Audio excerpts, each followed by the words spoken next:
Hola, ¿cómo están? Espero que bien. Bueno, hoy vamos a hablar del 24 de marzo de 1976.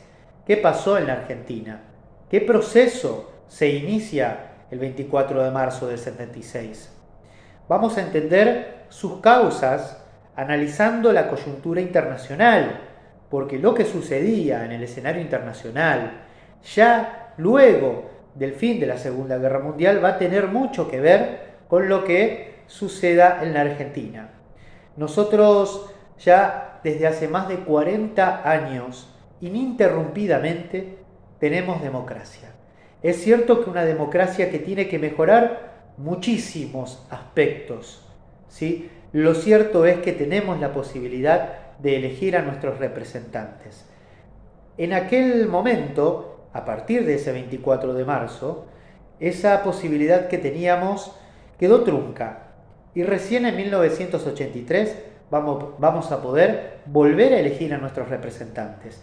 Analicemos un poco ese proceso, la última dictadura cívico-militar en la Argentina. Entre el 24 de marzo de 1976 y el 10 de diciembre de 1983, en la Argentina no hubo democracia. Un golpe de Estado cívico-militar había irrumpido en el orden constitucional y destituido a la presidenta María Estela Martínez de Perón. Esta acción fue comandada, entre otros, por el general Jorge Rafael Videla, quien había dirigido el denominado Operativo Independencia, por órdenes de la presidenta Martínez de Perón, frente a la guerrilla marxista que se había establecido en Tucumán. Las diversas juntas militares, que gobernaron hasta 1983, fundamentaron su accionar en la imperiosa necesidad de restablecer un orden perdido en cuanto al rumbo del país y que cuando esto se concretara darían vía libre a un nuevo proceso democrático en la Argentina. Esto decían ellos, por supuesto. Pero para poder entender mejor las causas del golpe hay que entender al escenario internacional. La Guerra Fría, luego de la Segunda Guerra Mundial, causaba estragos en un mundo bipolar.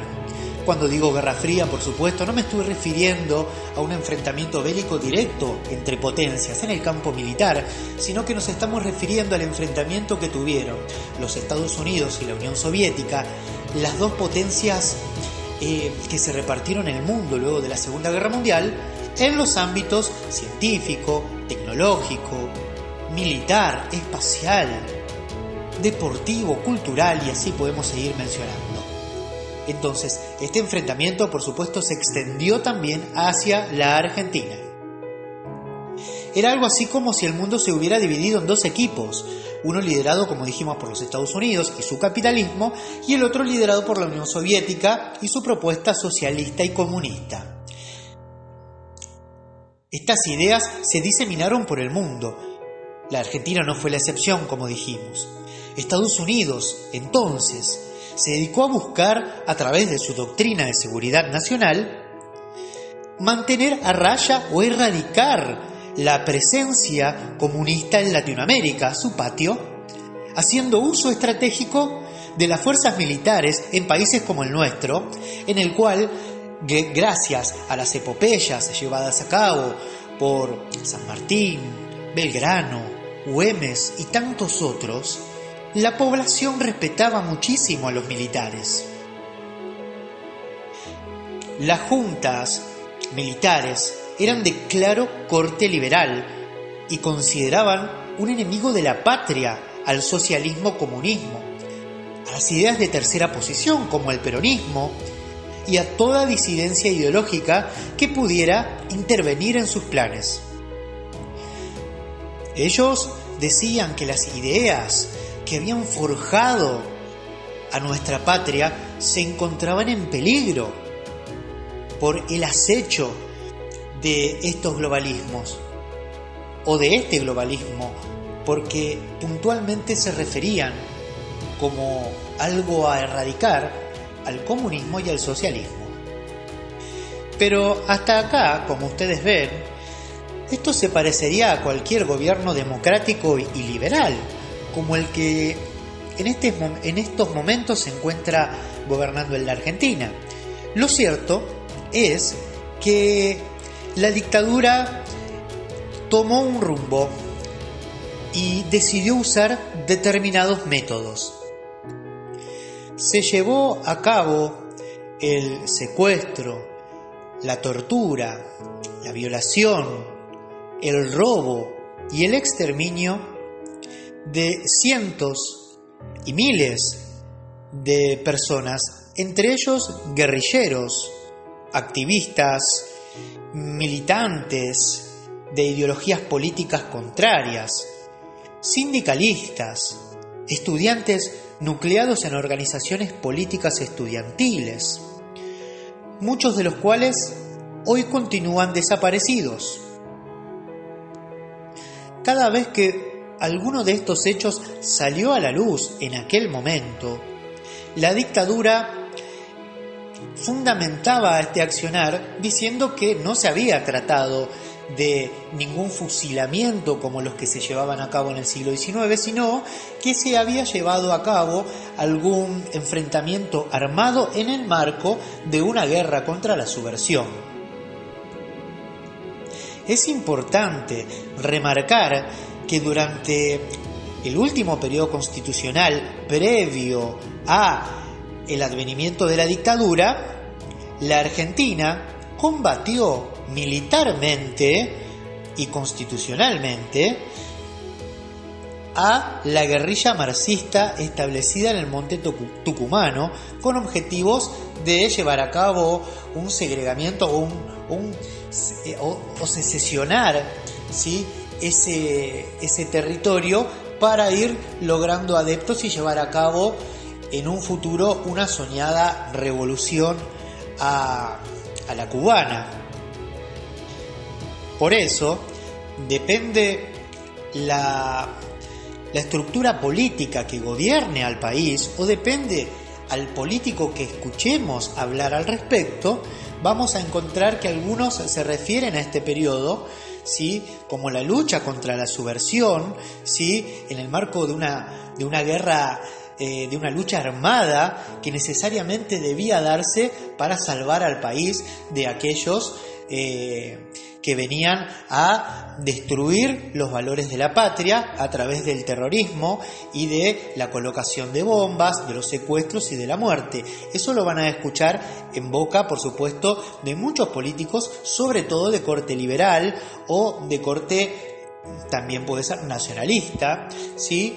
Y del otro lado también, cada vez que tenemos gobiernos de otro color político, me estoy refiriendo quizás a gobiernos progresistas, o tal vez cuando escuchamos también a políticos que provienen de las izquierdas, vamos a escuchar que esto, por supuesto, no fue tal, y que la dictadura se dedicó a exterminar sin tapujos, o por lo menos sin remordimientos y seguros de lo que estaban haciendo, a gran parte de la población argentina. Pero como siempre, tratamos nosotros de acercarnos y de visibilizar la historia lo más fáctica que se pueda, ¿no? Tratamos de acercarnos a la verdad y tratamos de mencionar y de ahondar sobre cuestiones que se han comprobado. Entonces, todo esto se organizó y se llevó a cabo, como la gran mayoría de las veces, en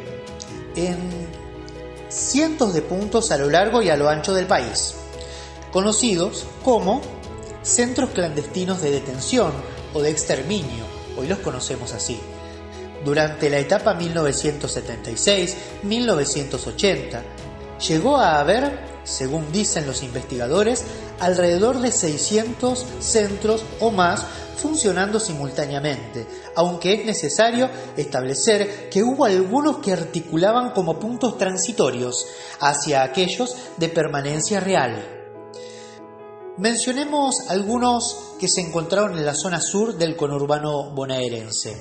El Vesubio, por ejemplo, ¿sí?, cuyas ruinas o cuyos terrenos, porque dicen que sus instalaciones fueron demolidas antes de la visita de una organización internacional de derechos humanos, ¿sí? Entonces, el lugar en el cual se levantó el Vesubio se encuentra casi en la intersección de la autopista Riccieri y de Ruta 4, ¿sí? En lo que es Puente 12. Luego también podemos mencionar a la comisaría, a la primera de Monte Grande, que se encuentra en el centro de la ciudad cabecera del partido de Esteban Echeverría. También encontramos el punto conocido como la 205, ¿sí?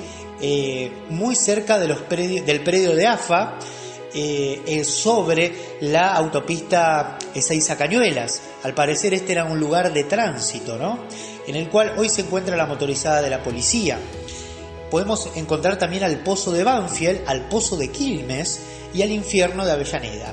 En la Ciudad Autónoma de Buenos Aires debemos mencionar a la Escuela de Mecánica de la Armada, ¿sí? Que dicen que fue uno de los últimos centros que siguió funcionando incluso entrada la década del 80, y por supuesto también al Club Atlético, cuyas ruinas se encuentran o cuyos restos debajo de la autopista 25 de Mayo sobre Paseo Colón.